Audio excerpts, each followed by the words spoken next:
Coach Sandra, compassionate queen of straight talk and conversations with Sandra. Today, I'm thrilled to have a very good friend of mine, Guerdah Felix, visiting from Toastmasters and originally from Haiti and now living in London, Ontario, if I've got that all straight. And I'm from Belleville, Ontario. We have really hit it off because we're members of the global club, around 60 members with 30 countries involved. And it's just an absolute delight. Guerdah, welcome. Thank you. A pleasure to be here. You're looking radiant. Thank you.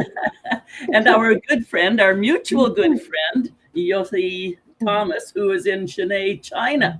That's how global we are, which is absolutely amazing, has asked us to have a little conversation about presence. How do we bring presence? I mean, here we are on Zoom land across the world. I mean, COVID shut us off, but COVID also brought us together. We would never have met without COVID. Absolutely. And the beautiful thing is that we are brought together and we can share here in Zoom land from all across. And what's Dorothy going to do with this again, Guerdah? I believe she will share it with the youth leadership. In India. In India, exactly. Yes. Isn't that remarkable? It is. It is. How many people has she got? She's got a youth leadership as a miniature Toastmaster training program is really what it amounts to. But didn't she say she had like 25, 30, 60? I think it's more like 44. Isn't that amazing? It is. And this is how she brings you and I over to India to be speakers and trainers. So the training that we're doing today is you explaining presence. How are we present in a room? And I came up with a definition a little bit ago, which I think might set us up here.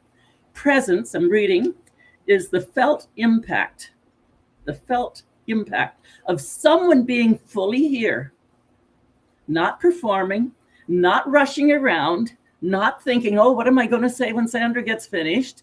No, so others can feel seen, safe, and connected in the moment.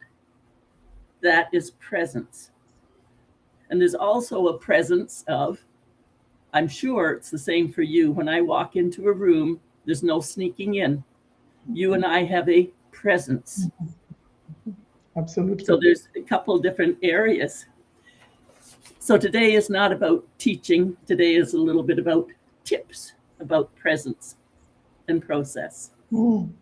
So when you hear the word Guerdah, presence, what does it mean to you? To me, the word presence means bringing myself fully wherever I am. Presence for me means that I am totally here with you, Sandra, as we are having this conversation. That's presence. Presence means that I know that if I am wherever I am, I have my reason for being. Therefore, I do not question, I do not worry, because I am here because I need to be here. Presence for me is also to know without questioning, to know without analyzing, to simply know. Oh. And to simply know, that's the presence, to simply know. Because when we know that we know, there is no question. There are no questions. It is something that is innate, and it is something that can be worked on. Because once I know who I am, and I know why I am here, on whatever platform, in wherever I go, I am clear. That brings me to a little story I remember. Whenever I'm doing a workshop or training, I'll often start it off with, I know you're wondering about the milk you have to pick up on the way home or something you need to write on your list.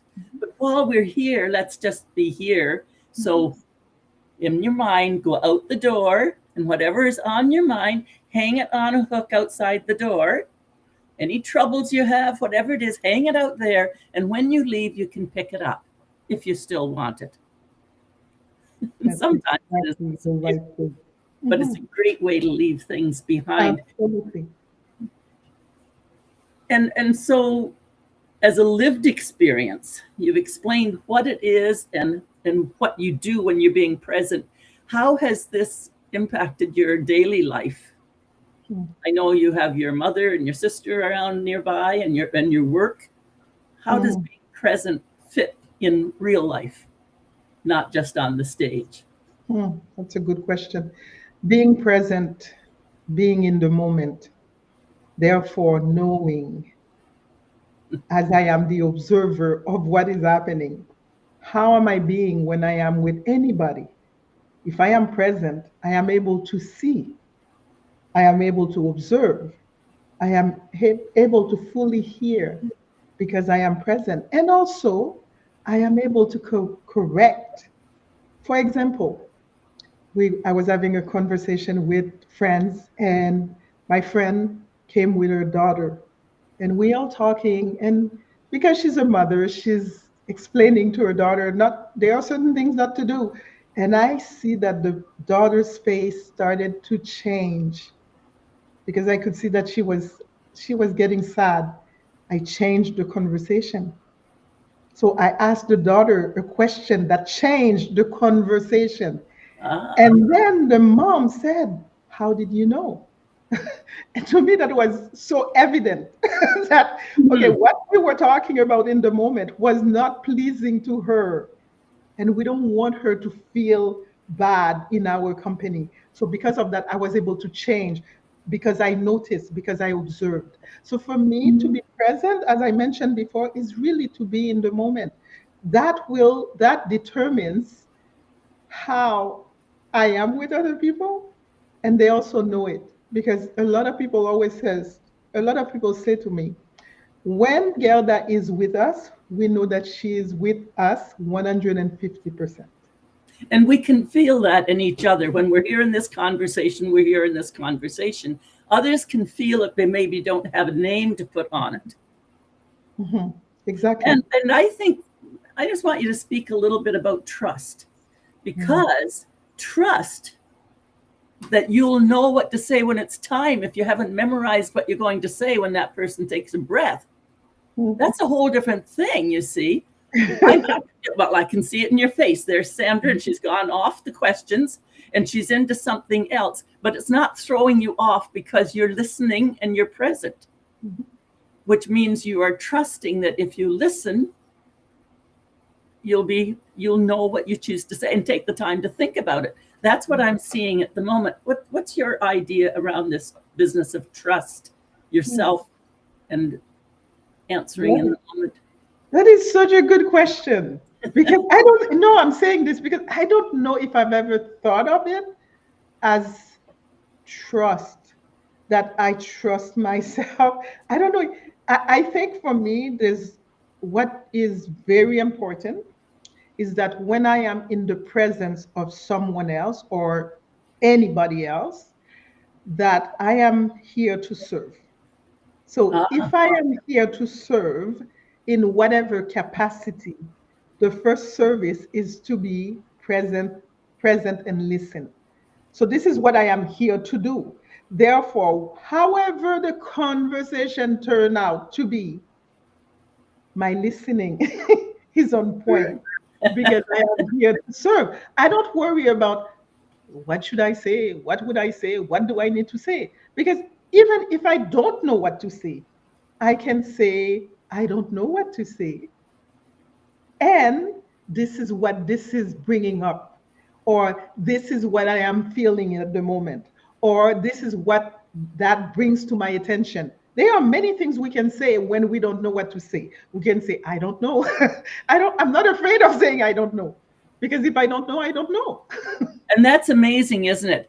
I can remember when I was a real brand new young school teacher, and my brother-in-law used to love to poke pins and needles in me and say, oh, ask the teach. She's supposed to know everything. Ask the teach.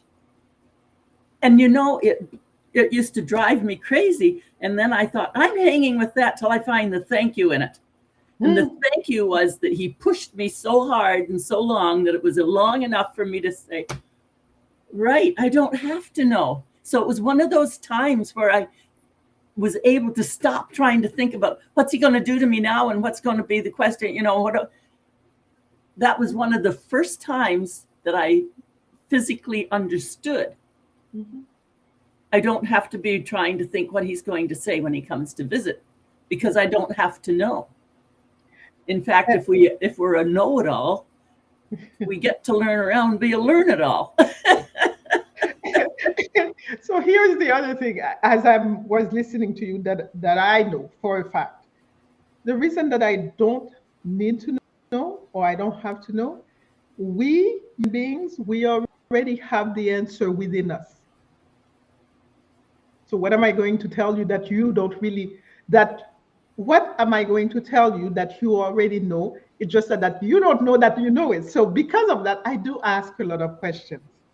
So with my friends, when I have conversations, and a lot of my friends are in coaching, because as a coach, you birds of the same feather, right?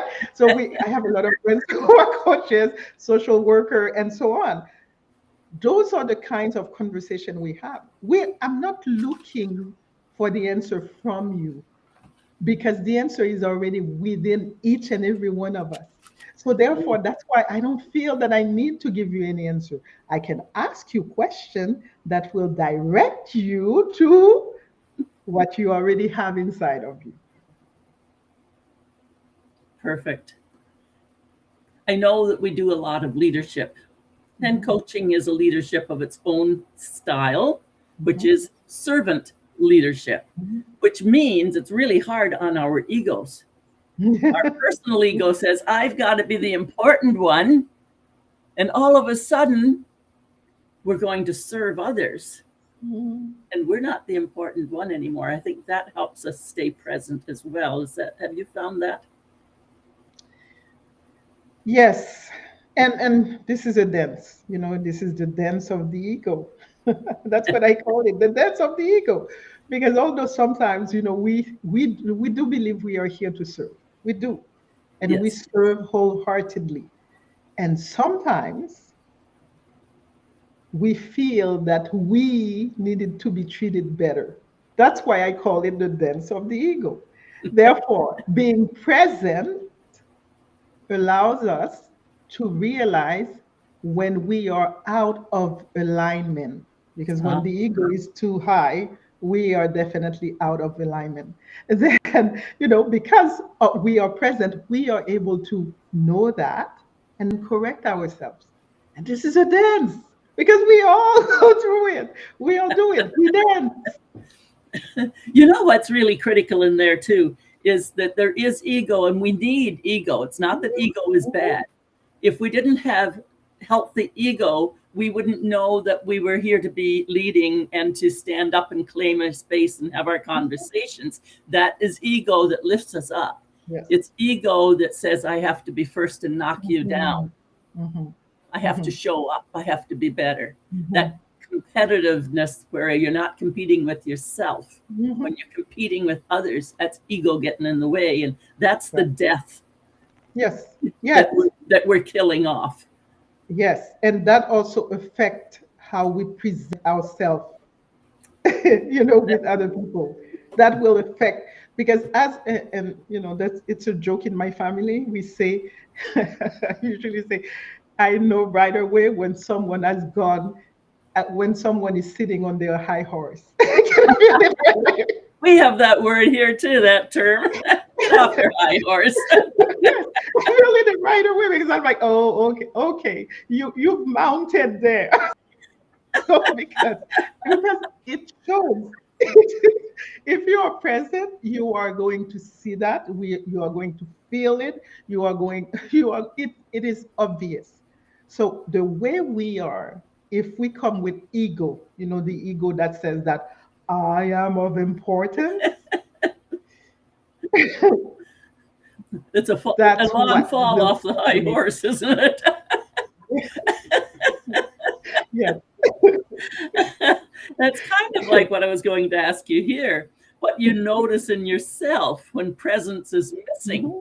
So when presence is missing, not only in yourself, because we all take a slide, but when presence is missing in the other person that we're speaking with as well, or the group that we're speaking with, whether it's in a conversation or whether it's because we're on stage, what do you notice about yourself? Okay, so as a speaker, this is what I have noticed. As a speaker, when I am presenting something, my audience is captive. Therefore, when we have connect, people are attentive. Okay, people listen, people smile, people give the head nod. When they are not, they fidget, they scratch something, a part of their body. And I don't even know if they know that they're doing this, but this is what a non-captive audience does. The way our bodies speak when we are not connected. So noticing this when we are presenting, when we are able to notice this, we can perhaps bring our audience back with a question, because now they are part of the conversation.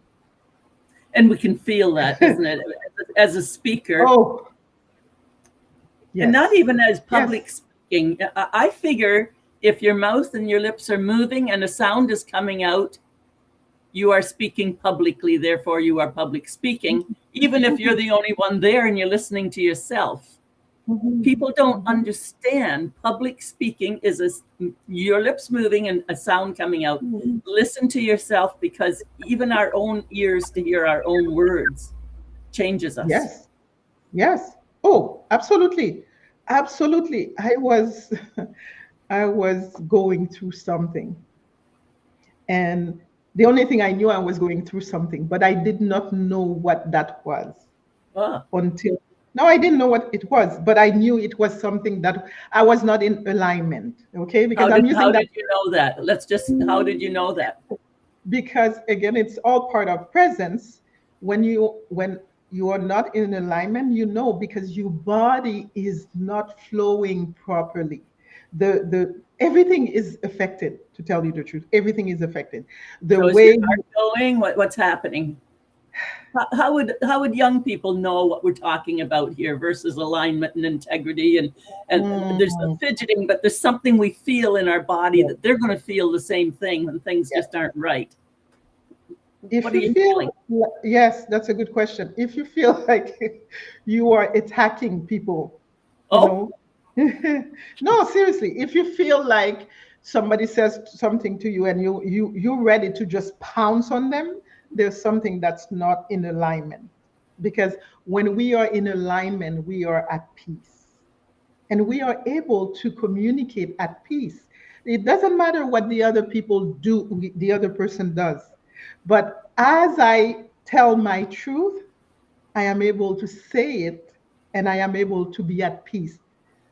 I will tell my truth without calling you any names, without swearing at you. I will express myself in a way that is peaceful. Now, how you take it is your business. Okay, I'll say that correctly. I'll say, Guerdah, stop being so nice because I'm angry. I want to fight. So how you take it is really your business, but pay attention to how you are taking it. Because if you are ready to pounce on someone because they've said something to you, you are not in alignment. And you already know. You know, when I talk about presence, I also talk about essence, the essence of who you are. Yes. The essence of who you are shows up in everything that you do. And I tell you, it's something, the reason I know that, not only because I studied it, but also because I have lived it. So when I was dealing with something without even knowing what I was dealing with, There's something inside of me that feel like as I'm, and I heard myself say something, and that's when the answer came. Yes. And that's when I realized, oh, I was not in joy because I was carrying so much anger inside of me. And what came out of my mouth that I became conscious to allowed me to tweak and change the way I was moving into the world. So you weren't very proud of yourself at the moment. Well, I don't even say that about myself. I just notice, I just observe, and I just realize, and then I release what I need to release and move on. Hmm. I, I guess I'm just thinking about our young audience as well, whether yeah. they really, we're using these words as Mhm. advanced healers that we've moved to, and Yes. and I often think, like just when you can hear your heart beating and you're Mhm. pumping and you're starting to hold your breath and you're wanting to shout or you're wanting to hit or you're wanting to do something, you feel that in your body. Or if you want to go away and cry because you're feeling like let Mhm. down and lonely and teased and not enough, those are the things we feel in the body that are Yes. not at peace. And that's kind of what I wanted Yes. to bring Yes. back it. Besides the word of alignment, Yes. alignment means everything's nice and in place, but we've got this stuff Mhm. and it's going to come out until we recognize that, oh, Yes. And also, this is the other thing to pay attention because for me, my heart doesn't do much. Well, although generally my heart doesn't do much, or maybe my heart does a lot of things, but I don't listen to it. So there's that. I have to admit, sometimes this is what happened because I do have a heart issue. uh, So yeah, no, I do because some time ago I was diagnosed with SVT, which is supraventricular tachycardia, which means that your heart goes up to 200 and more beats. okay. Okay, so that's why I said maybe my heart is talking to me, but I don't pay attention to it until it goes. Okay, Right. but the And way if that we don't pay attention, that is what's yeah, going to happen. exactly. But the way that for me that I notice instantly is in the back of my head when I start to feel the heat. I Oh, know, yeah, interesting. So yes, your body does talk to you. So however it is that you need to recognize, and that's why, again, meditation for me has saved my life because it allowed me to listen to my senses. So for me, the back of the head, uh, when it starts getting heated up, I know that I have to change something. And mm. sometimes it's the environment. Sometimes it is the way that I'm feeling, my mindset, but something needs to change. And that to me is presence, Mhm. because we are staying present with what's happening in the moment, in our environment, with other people we're with, and most importantly, within ourselves. Mhm. Being present, and it might sound like that's quite a balancing act, but once you quit having to have your ego say, I got to do it this way, you can be quiet with yourself and let others have their say. Then Mhm. look around at the environment. We can't change that we've got 3 storms of snow here. So no sense getting our heart wound up on that one. Cuddle up with Exactly. a blanket and a cup of hot chocolate and let it snow. Mhm. Like what do you do with Exactly. it? Yeah, because the snow is not going to go away because Guerdah is too heated up. I wish, but that's not going to happen. Here's I think kind of our last question that I really think is important. If a speaker, whether you're on stage or not, it might be just speaking like you and I are, just the two of us, focused on only one thing to deepen their presence, Mhm. what would you invite them to pay attention to first? Wow, one thing only. If a speaker focused on only one thing to deepen their presence, what would you invite them to pay attention to first? Well, so there, you can do the first, second, and third. It doesn't have to be just one thing, but Mm. what do you, maybe you can think back to when this first came to you, this idea of presence, and what was the turning point to get you started before you went into numbers 2 and 3? My energy. Oh, Yes, no, my energy. My energy is very important to me. And before I start speaking, as you know, we are Toastmasters, so we do speak. Before I, the time I do this, because unfortunately I don't do it all the time, but more often now I do. Before I speak, I work on my energy. Therefore, I work on my breath. I mm, work to feel how everything is flowing through so that I don't feel the nerves that get to me before I go and speak. Because, I do feel nervous. But before, I don't want to look nervous. And because of that, my energy, take care, listen to my breath. And as I'm listening to my breath, I feel calmer and calmer and calmer. So this is the first thing.